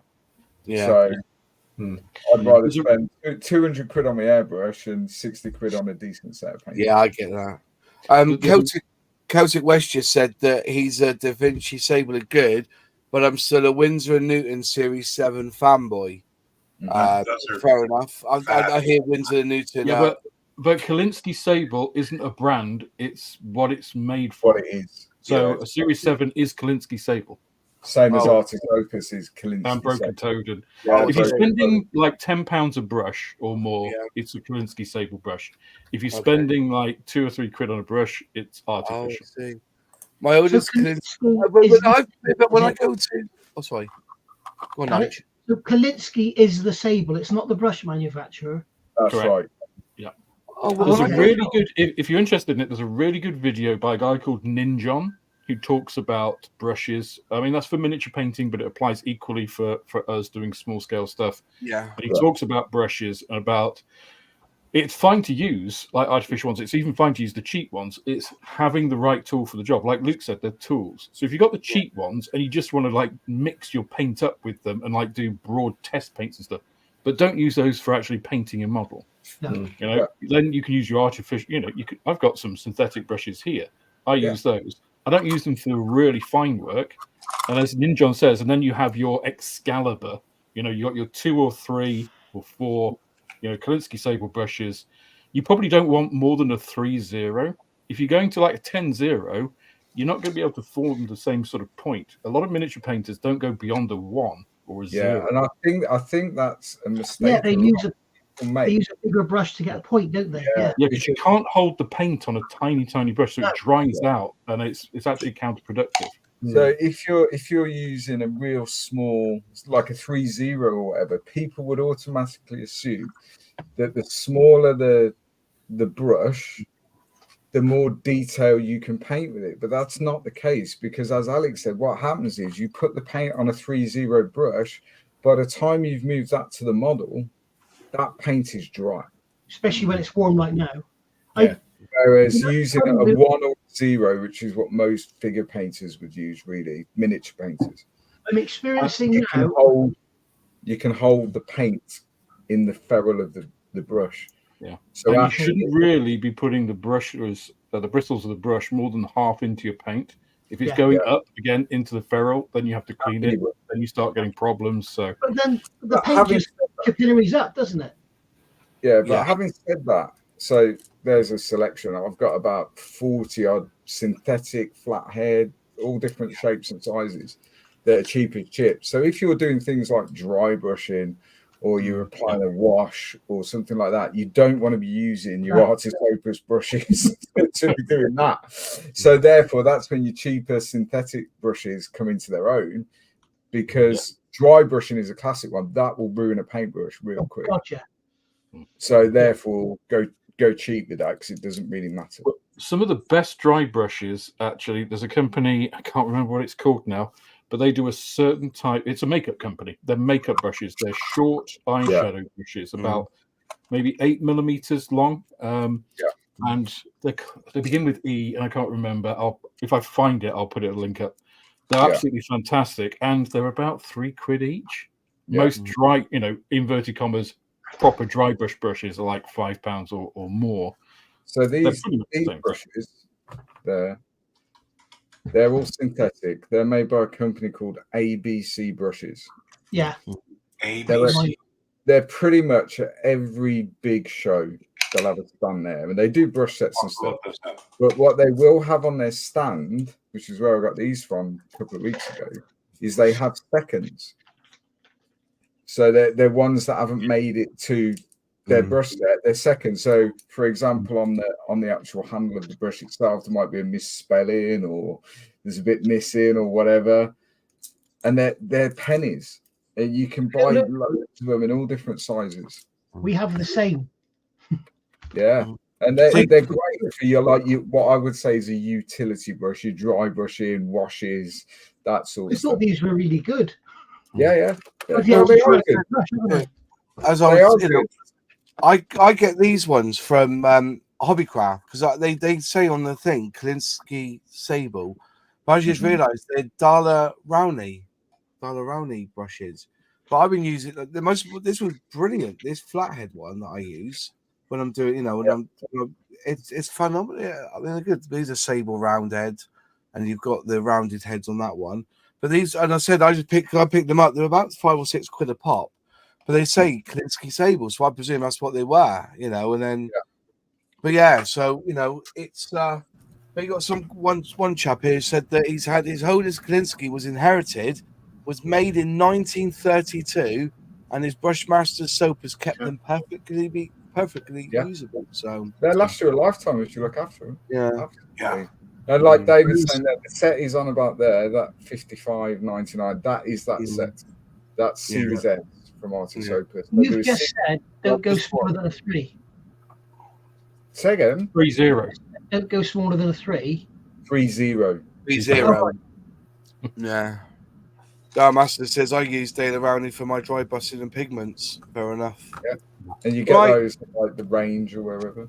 Yeah. I use dry brush, and I use this. Moss is going to love this because this is Humbrol. Yeah, I think Humbrol brushes are good. It's a Humbrol they're all right. number 8 flat hobby. Yeah. And I got these in a pack of about 10 for about £4. Yeah. And I've still got a couple left. I've had them for years. So you're using paper, you're using powders. The flat brushes are quite good for doing camo patterns on aircraft. Yeah. You put the second coat on. You minimise the decent, even finish. Yeah. Whereas round brushes aren't so good for it. Yeah. I can't wait to get some nice brushes, and then Luke can show me how to use them. You might want to speak to someone who knows what they're doing, Nigel. Luke can show you how to look after them. Yeah. Breaking news: Nigel's going to do Warhammer. No, I'm not. Well, I don't do toys. One final question. Do you mix? I never mix my brushes, acrylics, and oils. Do you? I keep brushes dedicated and brushes dedicated for acrylics. Yeah, that's a good shout. No, I don't. Yeah, I don't either. I just find that if you clean and look after the brushes, it doesn't matter what paint's on them. Yeah. Yeah, but you make get a it in the difference. ferrule. If you're not careful and that paint gets in the ferrule, that's when they fuck up, you see. So I'd rather put oils in The only paint that these are used for, only paint they're used for, is acrylic. That's it. Nothing else. All the other brushes that are showing that are used for utility brushes, we'll say, dry brushing, washes, pin washes, all that sort of stuff. I don't generally mix them knowingly with oils or whatever, but I am sure that that brush has probably had oil on it. It's probably had acrylic on it. It's probably had enamel on it. It's probably, but like John said, as long as you're cleaning that brush properly and you're using the brush properly and you're not taking the paint right up to the tip of the ferrule and all that stuff. I can't see how you can stop that because the paint capillaries up the bristles to the ferrule, isn't it? That's my point. When you have oil in acrylic, it gets in. It does it. It goes up through. I've seen it. As soon as I was doing it today because I'm trying to do this turned aluminium effect on this Fokker here, and as soon as I put the brush in the paint because it's quite thin, it's Viejo thinned with water. It's like it's gone straight up the bristles. Wow, I've never had that. It's your cheap brushes, Nigel. You reckon? I've never had that. No, ever. Wow. Right, moving on, because Jared's been asking this question. Yes. What do you guys think is best top end compressor out there? My Iwata Smart Jet Pro is just dead. So, what's your thought? Because for me personally, I buy cheap compressors. I've seen people with all the big Fandango, big boxes, and they have like separate tank and all this. I just buy cheap. I buy Fenga, which basically are Badger compressors, but with a Fenga badge on. And over the 7 years, I've bought 2. Yeah, I would say again, it depends what you're looking for, Jared. Are you looking for something small that's quiet inside, or are you looking for something? You know, if you've got a garage. Are you looking for something with a massive tank on it so that you can charge it up and then like spray through the night or whatever? It really depends what you want to spend your money on. I don't think there's, like Moss said, a particularly, standout brand. I mean, I've bought the last 2 compressors I had before this little one that I got down here, which is a quiet one, were both industrial. I bought them from Machine Mart. They had massive tanks on them because I just wanted. It didn't matter that there was an 85 decibel motor on it because I charge it during the day, got my full tank, and then I'm going to do a spray for like an hour or something in the evening. Yeah. So, it's what do you want it for? If you know what you want it for, you can answer your question better. Yeah, absolutely. I mean, I use my compressor is the Sparmax. I think it's the 610. So it's got the separate tank on it. So it fills the tank and then you spray from the tank. Decent regulator on it. I think they're about 300 quid ish, depending where you get it from. the most important thing, doesn't matter what your compressor is. Yeah. I think the most important thing is that you have a moisture trap. Yeah. Between the compressor and the airbrush. That's the most important thing. And if you're not bothered about noise and you're not bothered about having a standalone tank and all that stuff, then you can pick one up next to nothing really. But that moisture trap is important. Actually, that's a really good point, because not only is a moisture trap important, but make sure you empty your compressor. It'll have usually a little screw at the bottom of something to let like the water out. Little release valve. Yeah. Because it does what it says in the tin. It compresses air, whatever's in the air, and especially at this time of year when it's getting more humid and there's more water in the air, it'll compress that. You should buy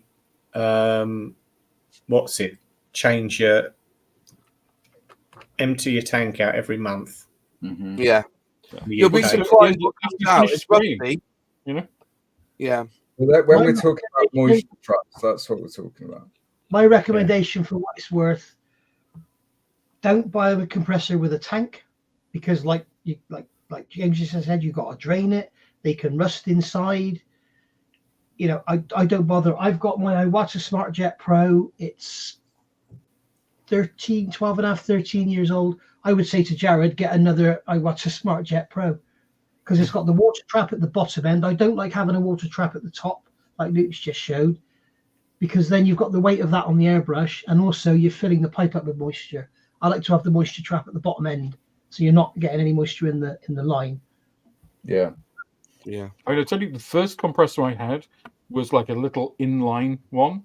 So it only, when you press you got your airbrush, you press down, then it charged when you first switched it on, but then it was just like on demand, no tank. The second one I had was a 1940s 2 horsepower compressor with like 1,000-litre tank on it. Wow. Obviously, like used for spraying industrial machinery and stuff. I lived on a farm cottage, right? So it didn't matter, right? So those are the two extremes. You really just need to work out, what do you like? And like Nigel said, if you're a fan of the Iwata already, just go in. Yeah. I know people that have used like a tire, a spare tire. Yeah. And use that's the original Beetle, though, Luke. The original World War II Beetle, just after the World War II Beetle, they used to, to push the water jets onto the windscreen. It would just be attached to the spare tire to do it with. I tell you what, I've seen some things in my time in the trade, and the best thing I've ever seen was a guy turn up to do a puncture on a lorry, and it was one of the big lorry, was what I mean, like a little 3-tonner, and he pulls out this massive super gas sort of tank, for welding. But what he had done is he charges it up, so he goes on the road. He'll just put that on, and then he'll blow up the tire using this massive tank, for gas. Or use that, because you can have so much compressed air in there. But this side, listen to this. Can you hear that? Yeah, we can hear it. Yeah. I'm saying it's very quiet. You can hear it, but it's what? Not. What? Hey. Yeah. Are you monetized on this, Moss? What's that? Are you monetized on this? What's he saying? I don't know. Answer Nigel? I think I am monetized. Yeah. Yeah. Well, fuck off then. One more. But no, I personally, I've always gone with a tank. But then I press the button once a month, and you get that rusty water come out. Yeah, my big compressor in the garage is a pain in the ass for the rust. Yeah. But yeah, if you want the ultimate experience, go to like BOC and get a 4,000 psi 5.5 foot compressed nitrogen tank. That's perfectly dry. It's silent. They're a bit heavy to manipulate, but that's it. Well. They don't do the old standard where it was like with moving parts. It's this now corkscrew thing that they have in them, isn't it? They have like a corkscrew that compresses the air. these new ones, the silent running ones, they don't actually like the old way where you have like the piston going inside pushing. Yeah. These new ones are corkscrews. Look them up. I don't think they're very high CFM though, are they? Those corkscrews, I don't think they can match pistons for CFM, cubic feet a minute, which doesn't really matter for what we're doing. But when you're spraying a car or using it for plasma cutting or something, you want the volume. Right. Well, then that's off the subject, isn't it? Yeah. No, that's it. You know. John,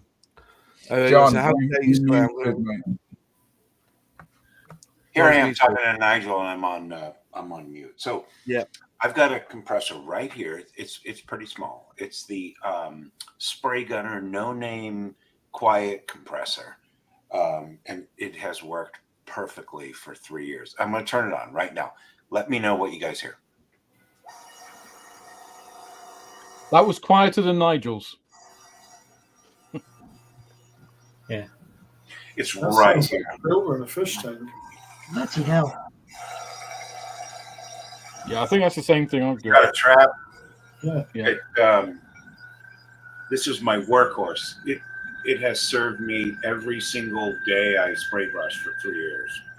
I had one of those, and it lasted me about 18 months, I think. Oh, really? Yeah. Oh, that's too bad. I mean, if you want to go really high end for a quiet compressor, get a dental compressor. Mm. They'll set you back about £1,200, but they're almost completely silent. Or you can get one of the machine mark direct drive ones with the fan on the top. They're very quiet. Whispers, some I think they're called. Mm. But to be fair though, lads, noise doesn't really bother us, does it? When it comes to compressors, does it? I crack on and use my compressor. The only issue is if I don't know, you've got family, kids, whatever. You've got like this big industrial compressor. Yeah, not really very popular. Yeah. And the trouble is, you could have the quietest compressor in the world, and then you switch your extractor on. I mean, doesn't matter, does it? Yeah. Just hold your breath. You'll be fine. Yeah, wear a mask. Yeah, wear a mask. But no, it's. I said I always buy cheap compressors. Maybe in the future I'll look into some. I know when what's that company called? Gallery said, "There's anything you want from our shop?" And I said, "I want your compressors, please." Oh, we haven't got any of them. Sorry, you know what I mean. So we'll give you an airbrush instead. You know, so they only do 110 volt at the moment, don't they?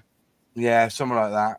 It's which is all right because I got a 110 transformer in the garage if I needed to. So, but yeah, it's 240 or 230, whatever it is what we need. But yeah, I maybe I'll invest in a better at the moment. What I just use it for, I see. Will I use it 20 minutes a day maximum? Be honest, if you think about it, if you do a build, you spend a couple of hours on the bench, 20 minutes most times just to do some little parts and that. You don't use it for that long anyway, do you? I find especially with the smaller one with Outlaw paints, Moss, or if you're using lacquers in general, because you're using really low PSI anyway. Yeah. Even out of a little tank like that, you'll get a decent amount of airbrushing. So, as I said, I think sometimes we look at stuff that it's expensive, we'll buy it, and I used to be like that, but I'm not so much now. Then again, I'm looking at buying a pair of 4 brushes for 60 quid, you buggers. You know what I mean? But maybe we can get a discount for 2, Moss.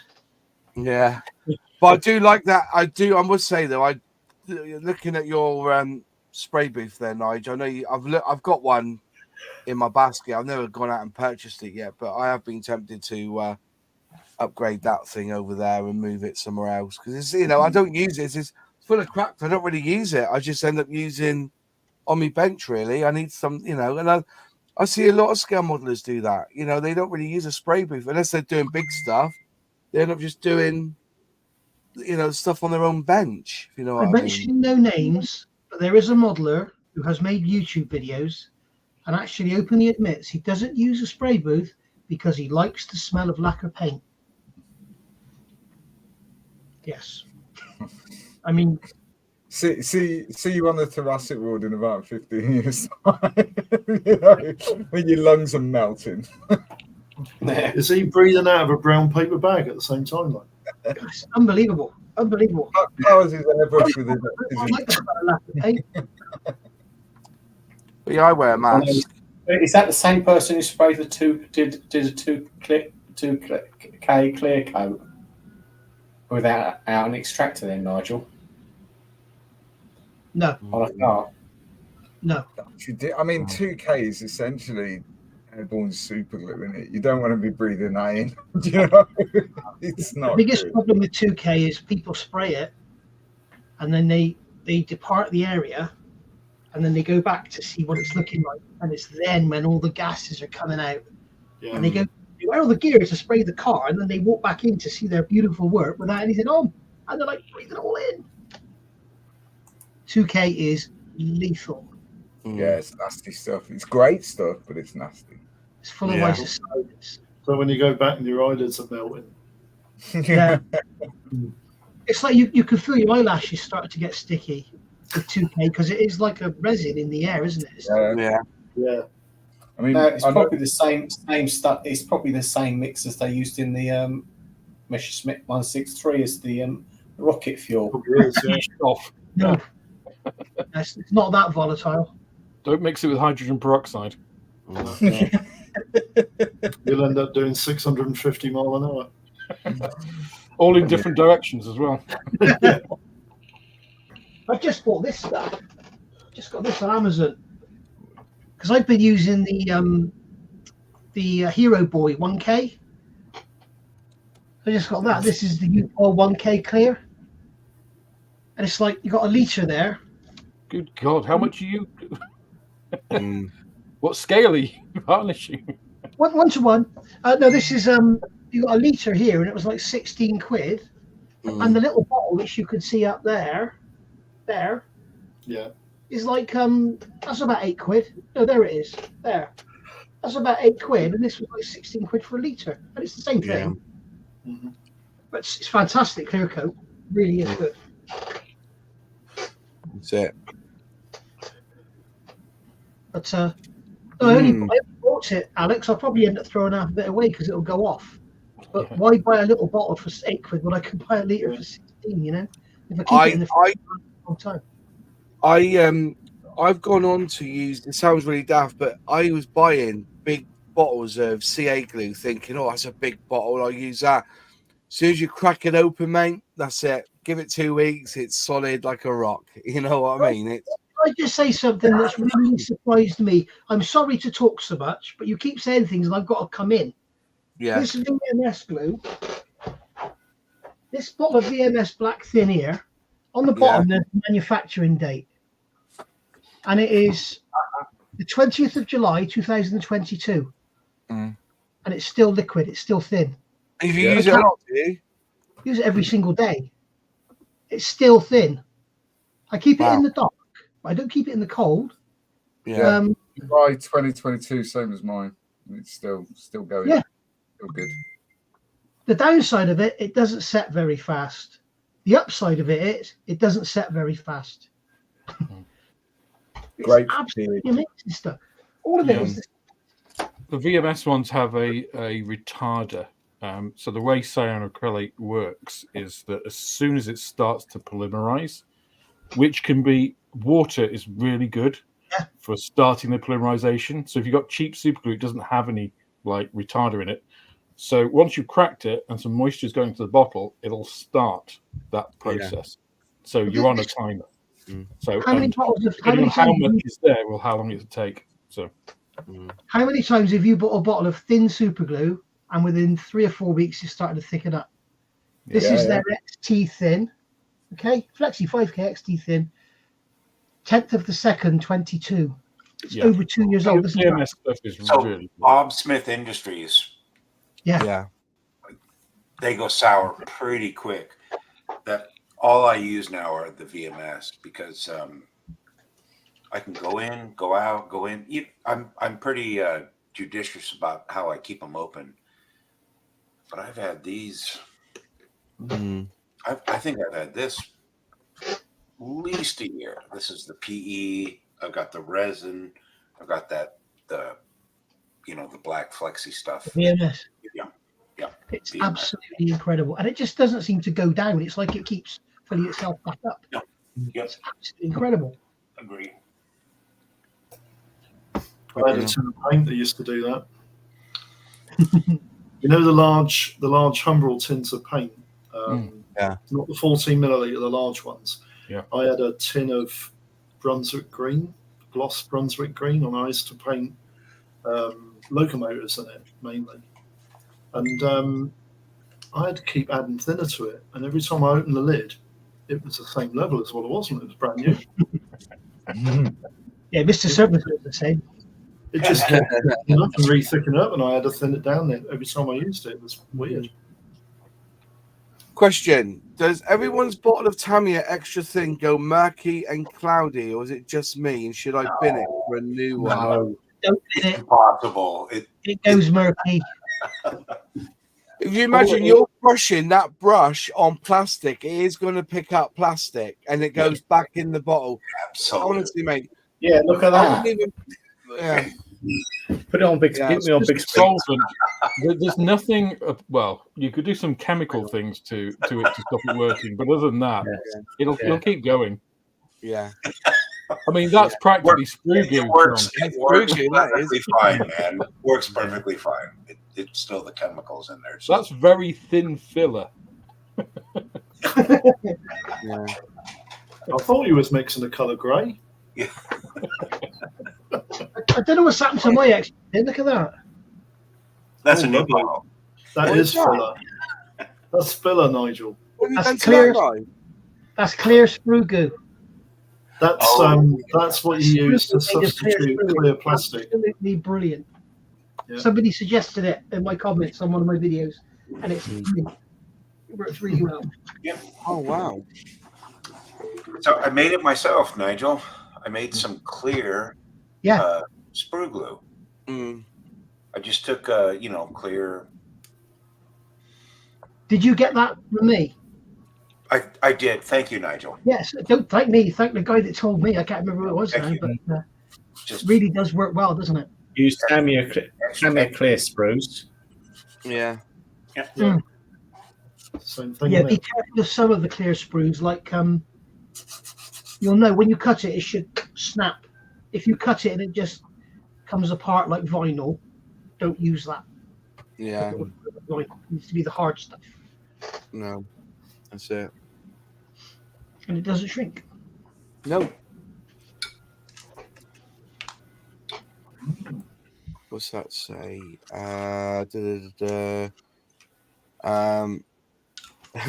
Question: with Moz's background of Airfix sent Moz a 1-to-1 Moz Bear Cat pilot? No, I stole it. I went to Airfix on Tuesday and Wednesday to film a sprue talk with Gary Evans.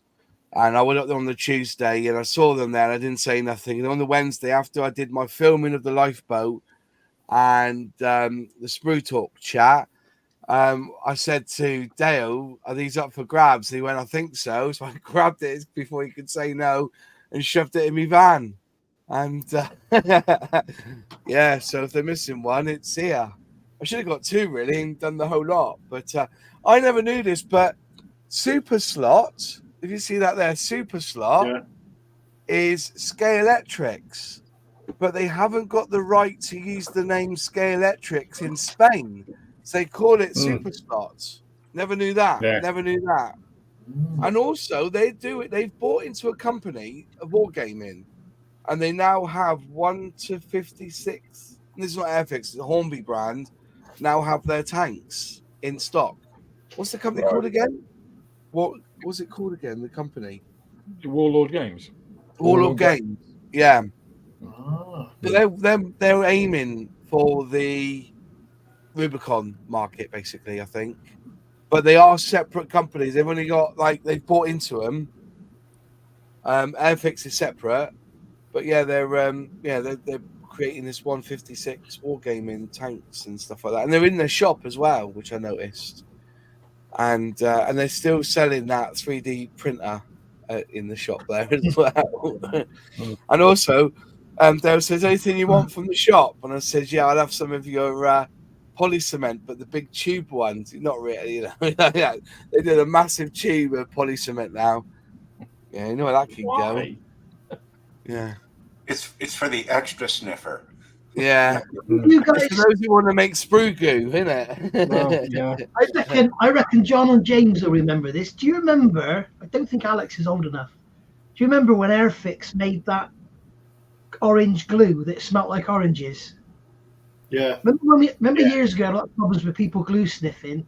Airfix made a plastic cement that was orange in colour, I think, and it smelled like oranges. And it was crap when it didn't work, did it? It was like you couldn't build kits with it. No, yeah, I remember that garbage. Yeah, it was. late 70s or early 80s. Yeah. You remember it, John? In America, you had it. Oh yeah, absolutely. Yeah. They did the same thing because, you know, we were transiting out of the 70s and everybody was sniffing poly glue, and so they made so testers did the same thing. Right. Mm. They made an orange version that had that. I think Tamiya made do it, didn't they? To remind you. It's D-limonene. It's a naturally derived terpene. It basically has the same similar property.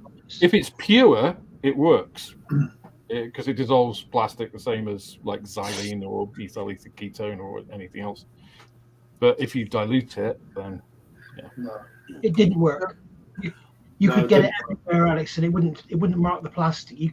You smell nice, though. I remember. Do you remember the Braniff Airways 747 that Airfix released in the 70s? I bought that glue to build that kit because I thought we'd get a better result.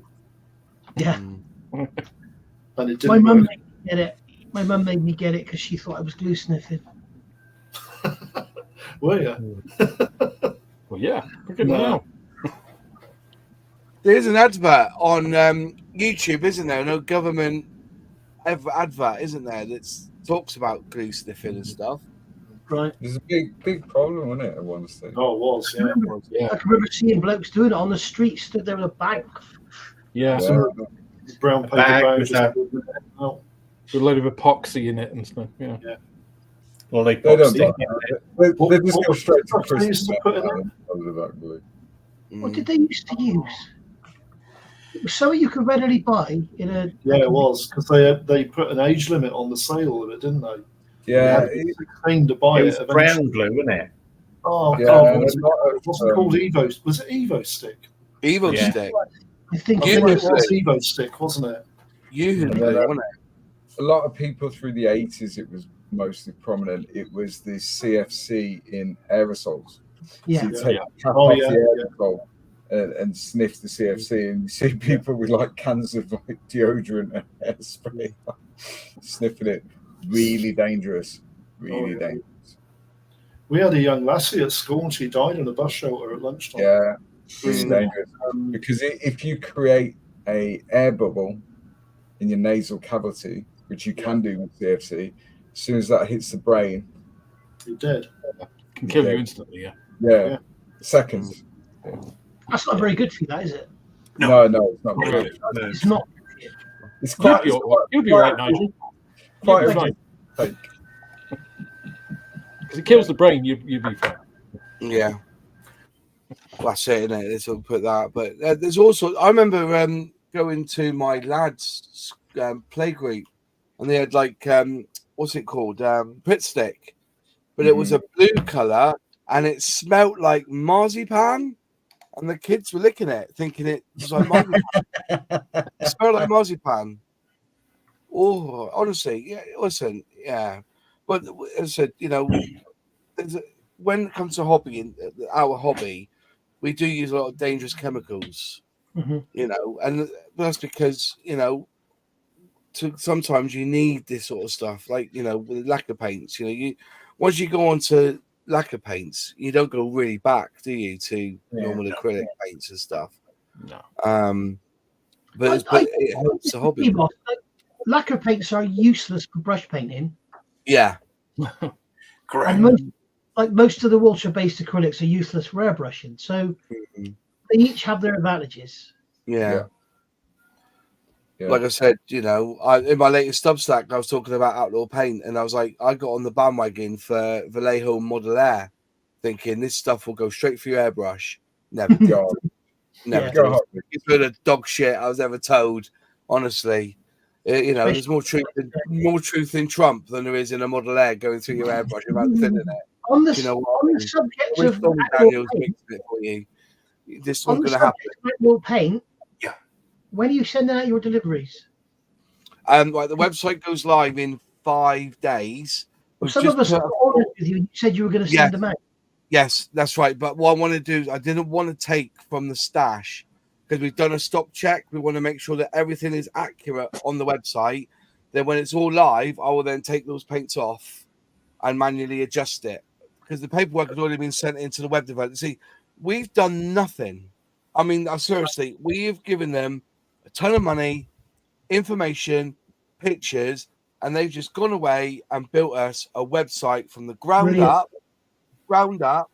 which has been modified in a way that if somebody says to us, that North Australian paint, but that paint color for that train, that's the same as such and such and such and such. We can then add information to it. So if you type in a Tamiya color, and we've got something that matches, it will come up with our paint. That's the idea of it, because we're not going to be able to get on all these other paint apps at the moment. It's never going to happen, So the only way we can do it is say, trust us, type in a color, Vallejo color, or FS number, or a BT, whatever number you use, and if we've got a close match or a good match, it will come up in the search as this one you want.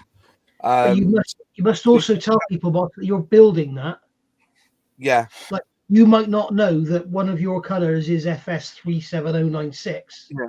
There'll be a video from FS37096, and it's going to say you don't have it. Yeah. Whereas I might look for a certain type of grey, and there it is. Yeah, that's right. This idea it'll be the idea is to get a community base on it as well, so that they'll say, oh, actually that pearlescent purple was used on this car in this film, and then that's the idea of it. But but that's why we spent a lot of money on it. We've not used Wix or anything. No. This is what they call it. Not artisan. There's a word for it. It's a bespoke website for Outlaw Paint. And that's the idea. So the next 5 days, we hopefully should be like, I've just sent them a $4,000 check for bank transfers for another ton of paint to come over, and we've still got to find a broker to bring it over for us. But until he makes the paint, we can find out how much each box weighs and everything. We can't. But it'll be about 10 weeks. But 5 days I've been told. If you look on the website, it's about 4 days left before it's going live. But they've done absolutely everything for us. Can I just ask them, that dark green I want, can you please make sure you don't sell it because you've only got one? I've only got one, yeah. I've got a project for it, yeah. Yeah, and I said it's a case of I didn't want to mess about with any stock levels. I want the stock levels to be right when we go live. So if somebody says, "Oh, you got 10 of these," and we sell 9 of them, we've only got 1 left. And actually, we've only got 8 in stock because I've given away 2 already. I see what you mean? So that's what it was. Yeah, that's what we've basically done. We've tried to. Once I've got all the stock levels correct, what I actually had, thanks, Alex. It goes over to the web developer team, and they've done it all. They've put because there's a Dropbox file full of pictures. They've matched it all up, put them in different sections. So you've got your German, your Japanese, your American, your English, your NATO, your car colors, your pearlescents, and the stock that we haven't got that I've said, look. For instance, the lifeboat. Unfortunately, I thought it was going to be released July, August, but I've got Jason to go and get me the 5 or 6 paints that will do a lifeboat. So you've got your your deck grey, you've got your Oxford blue, you've got your flash orange, or to the British standard kite mark, of the colours.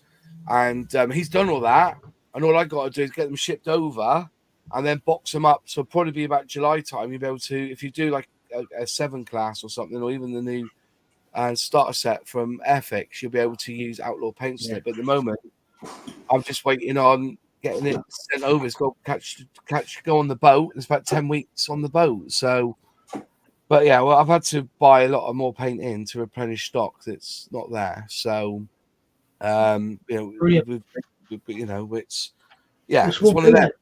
Yeah, and then, but then when we start selling the paint, what we'll then do is we'll have more cash then to then buy everything else. You know, there's still 100 that I haven't got of the range. There's a chrome that I'm talking to the Australians that have used this chrome. It's a bit on the pricey side, but they reckon it's the best chrome that's out there. You put a black gloss underneath, and then you spray this chrome on top. You know, they're loving it. So it sounds the same as Alclad. They reckon it's the dog's bollocks. So I've ordered 12 of them to get them over. 12 or 20 of them. It's a chrome that goes down like that over a gloss black, so you can regulate the depth and the shininess and all that. Yeah. But then it's tough, because the trouble is with every chrome paint out there, none of them are tough. No. I don't know. I'm just being told what I'm being told by Australians, you know. So, and also the diecast guys have cottoned onto it.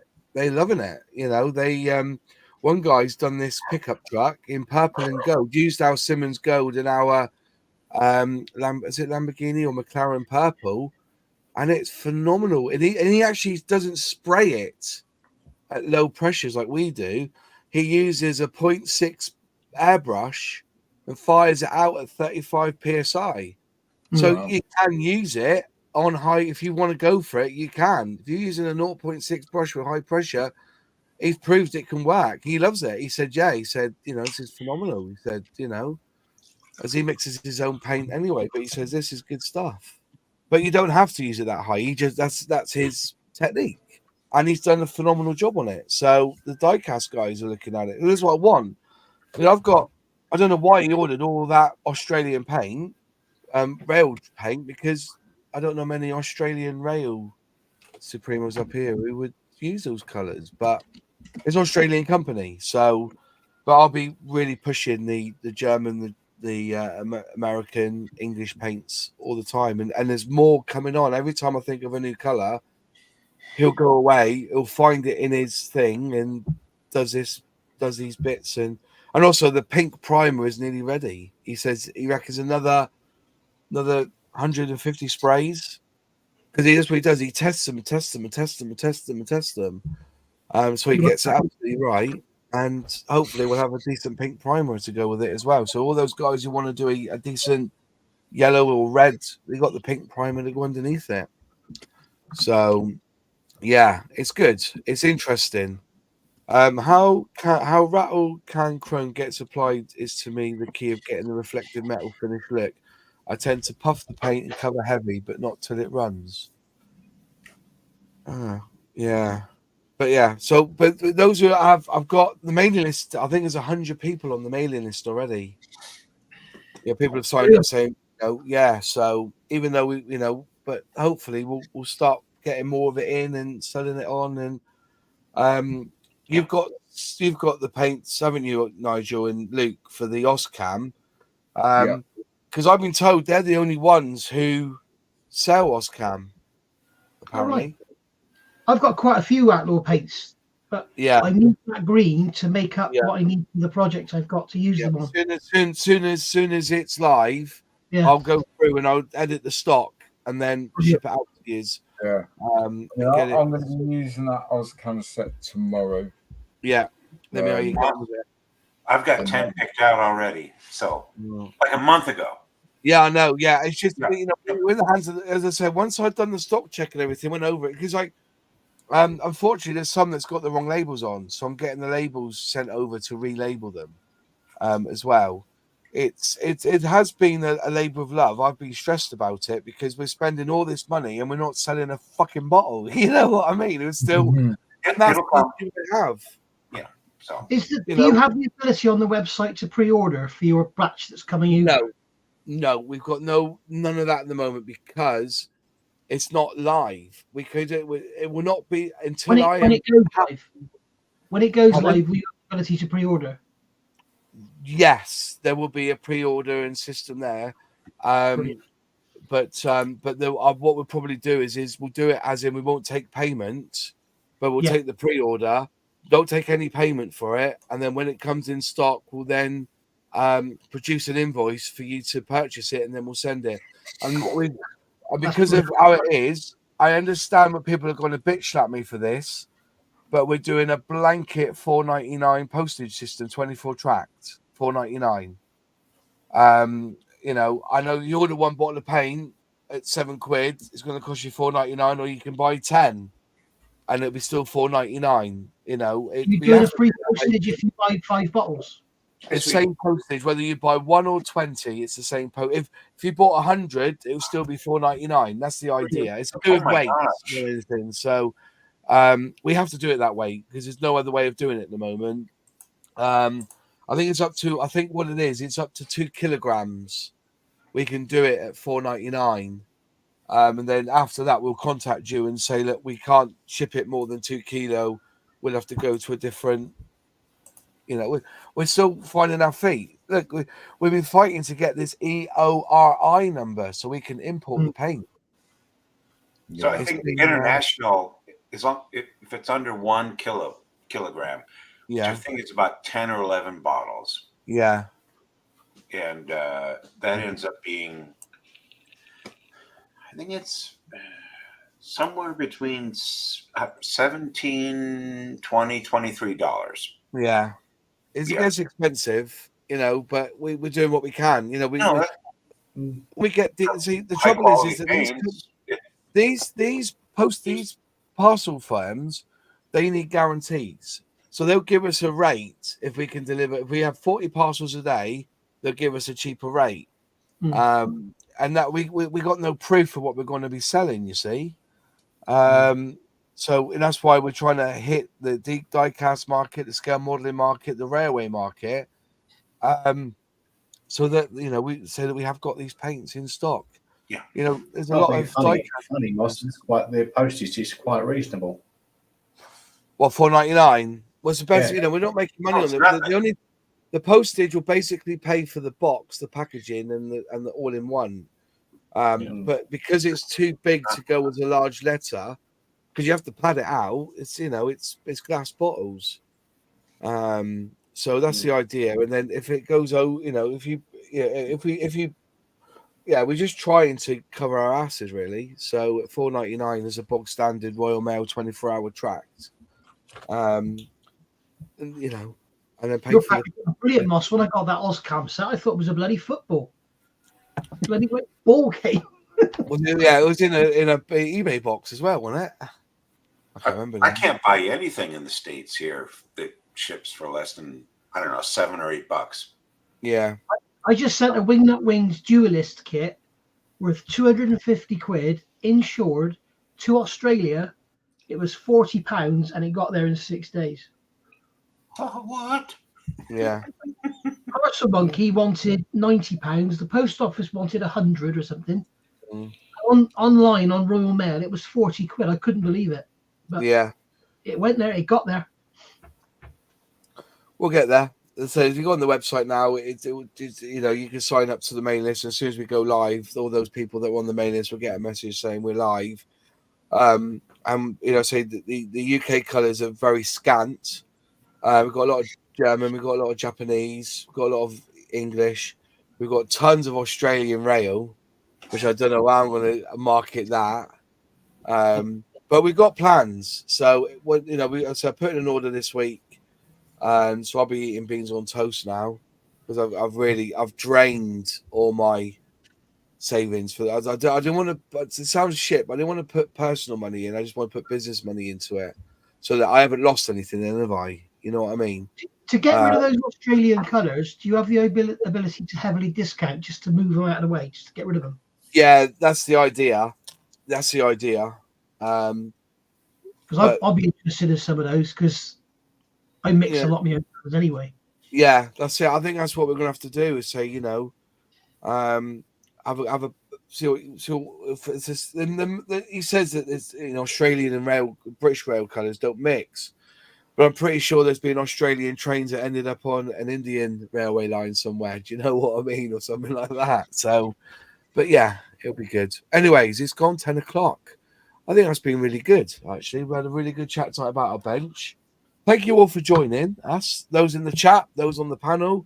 We'll be back again next Monday at 8 o'clock for another Airfix and Chill. Have a fantastic rest of your week and happy modelling. Cheers all and goodbye. Bye. Bye-bye.